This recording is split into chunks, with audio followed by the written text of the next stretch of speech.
There is a difference between biblical worship and cultural worship. What is a biblical model of worship? It's not about going back and using old forms. It's not about form. You got to go to John 4. You got to go to the conversation between the bridegroom himself, Jesus, and this anonymous woman of Samaria at the well of Sychar. They get into this conversation. All of a sudden she goes, okay, you want to talk religion? I'll talk religion. And she goes, our people say that worship, true worship, happens here at Mount Sychar. So real worship happens here. At least that's what all of our people say.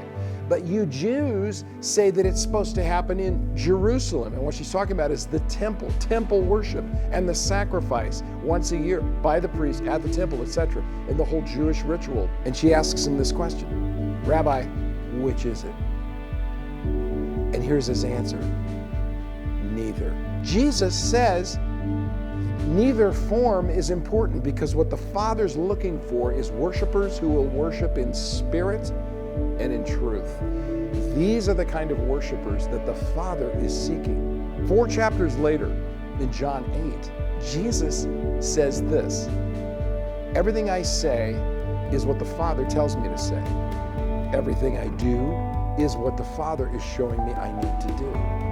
Oh my goodness. So what he just said about worship is directly from the Father. The Father, who is the object of the worship, is telling us through Jesus, your form doesn't matter to me. What matters to me is your heart. What matters to me is truth, that you're coming to me in truth. In other words, that this is not just something you do one day a week.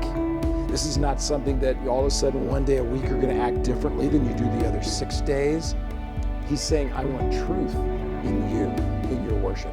I want the Spirit in your worship. I want you to invite the Spirit, which is my power, in your worship.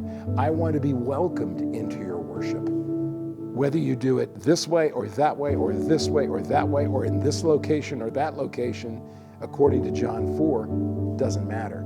This is why we have to recalibrate what we're doing. We've got to start asking the question of, why are we doing what we're doing the way we're doing it?